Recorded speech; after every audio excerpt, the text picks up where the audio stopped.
வணக்கம். மாலை முரசு செய்திகளை விரிவாக பார்ப்பதற்கு முன்பாக முதல் தலைப்புச் செய்திகளை பார்க்கலாம். கார்கில் வெற்றி கொண்டாட்டத்தின் வெள்ளி விழாவை முன்னிட்டு நாளை கார்கில் செல்கிறார் பிரதமர் மோடி.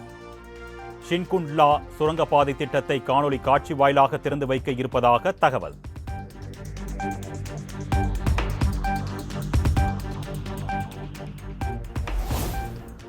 டெல்லியில் பிரதமர் மோடி தலைமையில் நாளை மறுநாள் நிதி ஆயோக் கூட்டம். முதலமைச்சர் மு.க.ஸ்டாலினை தொடர்ந்து மம்தா பானர்ஜி உட்பட 9 மாநில முதலமைச்சர்கள் புறக்கணிப்பு.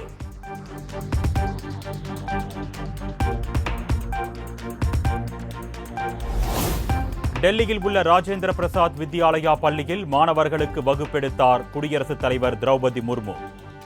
காலநிலை மாற்றம், புவி வெப்பமயமாதல் குறித்து 9ஆம் வகுப்பு மாணவர்களுடன் கலந்துரையாடல்.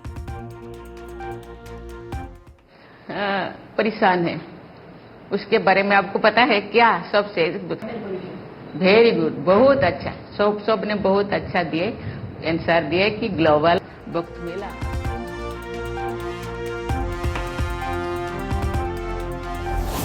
முல்லை பெரியாறு அணையின் அருகே புதிய அணை கட்டும் திட்டம் எதுவும் மத்திய அரசிடம் இல்லை. நாடாளுமன்றத்தில் ஜல்சக்தி துறை இணையமைச்சர் ராஜ்பூஷன் சௌத்ரி தகவல்.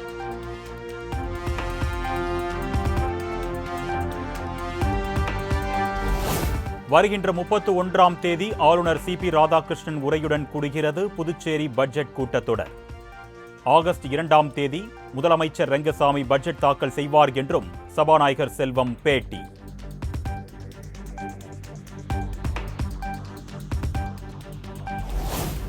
புதுச்சேரி மாநில புதிய டிஜிபியாக ஷாலினி சிங் ஐபிஎஸ் நியமனம்.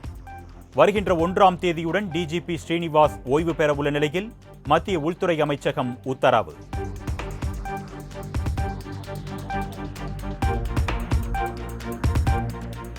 நீட் நுழைவுத் தேர்வை ரத்து செய்ய வலியுறுத்தி கர்நாடக சட்டப்பேரவையில் தீர்மானம் நிறைவேற்றம்.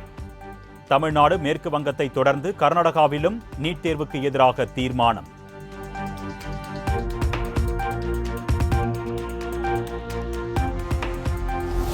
கர்நாடகா கேஆர்எஸ் அணை 2 ஆண்டுகளுக்கு பிறகு முழு கொள்ளளவை எட்டியது. நீர்வரத்து 41,000 கனஅடியாக உள்ள நிலையில் 38,500 கனஅடி தண்ணீர் காவிரி ஆற்றில் வெளியேற்றம்.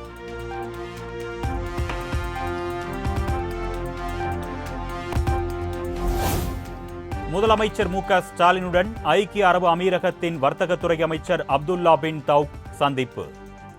தமிழ்நாட்டில் புதிய தொழில் முதலீடுகள் குறித்து ஆலோசனை.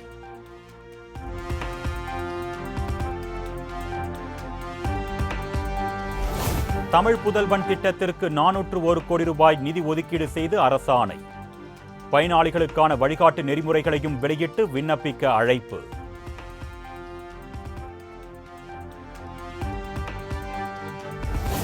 மத்திய பட்ஜெட்டில் தமிழ்நாடு புறக்கணிக்கப்பட்டதை கண்டித்து ஜூலை 27ஆம் தேதி திமுக ஆர்ப்பாட்டம்.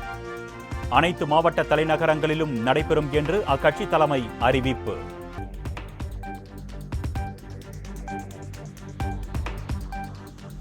நாடாளுமன்ற தேர்தல் தோல்வி குறித்து அதிமுக பொதுச் செயலாளர் எடப்பாடி பழனிசாமி ஆலோசனை. தென்காசி தொகுதி நிர்வாகிகளிடம் கருத்துக்களை கேட்டறிந்தார்.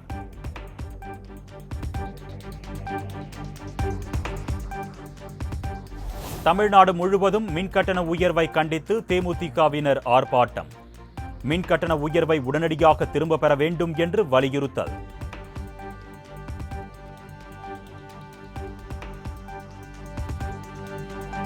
தமிழ்நாட்டில் நல்லாட்சி நடப்பது போல் ஒரு பிம்பம் உருவாக்கப்பட்டிருப்பதாக தேமுதிக பொதுச் செயலாளர் பிரேமலதா சாடல். சட்டம் ஒழுங்கு உள்ளிட்ட எல்லா வகையிலும் தமிழகமும் மக்களும் பாதிக்கப்பட்டு வருவதாக குற்றச்சாட்டு.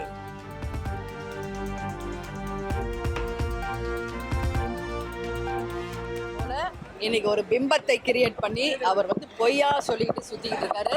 இது மக்கள் எல்லாமே பார்த்துக்கிட்டு தான் இருக்காங்க. இது தவறான ஒரு விஷயம்.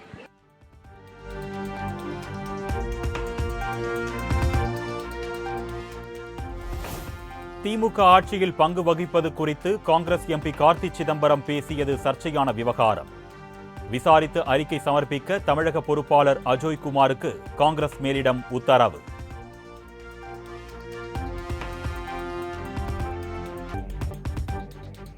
செந்தில் பாலாஜி ஜாமீன் கோரி மனு மீதான விசாரணையை ஆகஸ்ட் 5ஆம் தேதிக்கு ஒத்திவைத்தது உச்சநீதிமன்றம். இன்றைய தினம் ஜாமீன் வழக்கை விசாரிக்க வேண்டும் என்ற கோரிக்கையையும் நிராகரித்தது.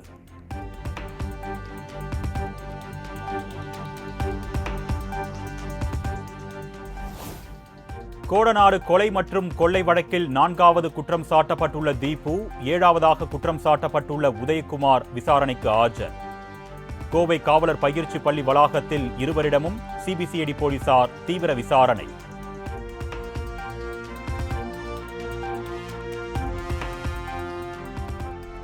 டெல்லியில் பிரதமர் மோடி தலைமையில் நடைபெறும் நிதி ஆயோக் கூட்டத்தில் கலந்து கொண்டு தமிழ்நாட்டிற்கு தேவையான திட்டங்களை எடுத்துக் கூறி பெற்று வர வேண்டும்.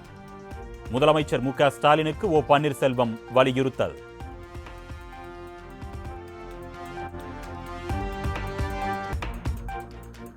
பதவி இருக்கும் மமதையில் வானத்துக்கும் பூமிக்கும் குதிக்கிறார் அமைச்சர் சேகர் பாபு. முன்னாள் அமைச்சர் ஆர்.பி. உதயகுமார் ஆவேசம்.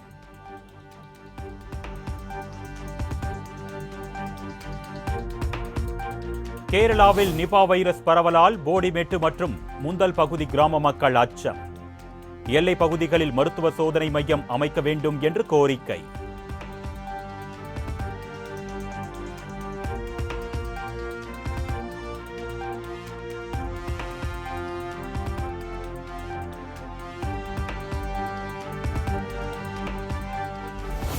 முந்தைய அதிமுக ஆட்சியில் சட்டமன்றத்திற்குள் குட்கா கொண்டு சென்ற வழக்கில் மு க ஸ்டாலின் உள்ளிட்ட திமுக எம்எல்ஏக்கள் தரப்பில் வாதங்களை முன்வைக்க அனுமதி. மேல்முறையீட்டு வழக்குகள் மீதான விசாரணை வரும் 29ஆம் தேதிக்கு ஒத்திவைத்தது சென்னை உயர்நீதிமன்றம்.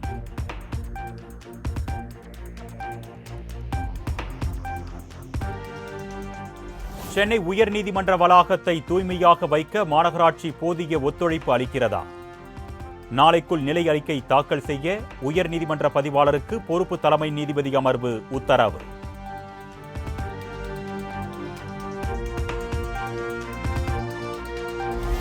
இரும்புலியூர் மேம்பாலம் அருகே சர்வீஸ் சாலை அமைக்கும் பணி நடைபெறுவதால் வண்டலூர் தாம்பரம் ஜிஎஸ்டி சாலையில் கடும் போக்குவரத்து நெரிசல்.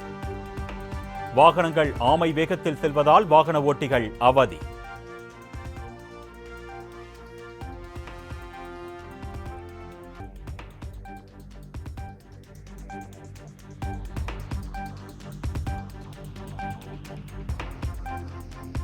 துபாய், ஷார்ஜா, இலங்கை ஆகிய நாடுகளில் இருந்து சென்னைக்கு கடத்தி வரப்பட்ட 1 கோடி ரூபாய் மதிப்புடைய தங்கம் பறிமுதல்.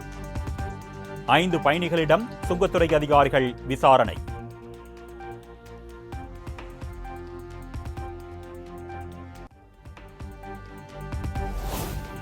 மணிப்பூர், ஜம்மு காஷ்மீர் மற்றும் இந்தியா, பாகிஸ்தான் எல்லைக்கு செல்வதை தவிர்க்க வேண்டும்.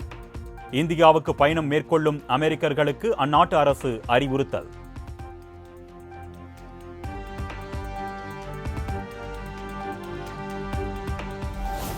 இலங்கையில் சூடுபிடிக்கும் அதிபர் தேர்தல் களம். அதிபர் தேர்தலில் போட்டியிட இருப்பதாக முன்னாள் ராணுவ தளபதி சரத் பொன்சேகா அறிவிப்பு.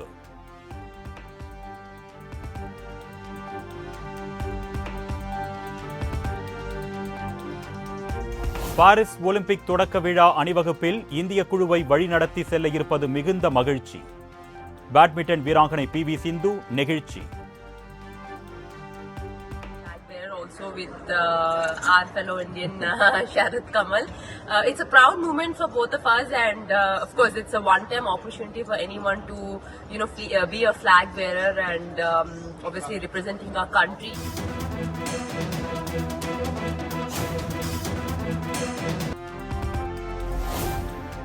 திரைப்பட தொழிலாளர்களின் பாதுகாப்பை உறுதி செய்ய வேண்டும் என்று பெப்சி சங்க தலைவர் ஆர்.கே. செல்வமணி வலியுறுத்தல். தகுந்த பாதுகாப்பு ஏற்பாடுகள் இருந்தால் மட்டுமே தொழிலாளர்கள் இனி படப்பிடிப்பில் பங்கேற்பார்கள் என்றும் திட்டவட்டம். ஒருவேளை தயாரிப்பாளர் பண்ணி கொடுத்து அந்த உறுப்பினர் பண்ணலனா அவர் மறுநாள் ஷூட்டிங் வேலை பண்ண முடியாது.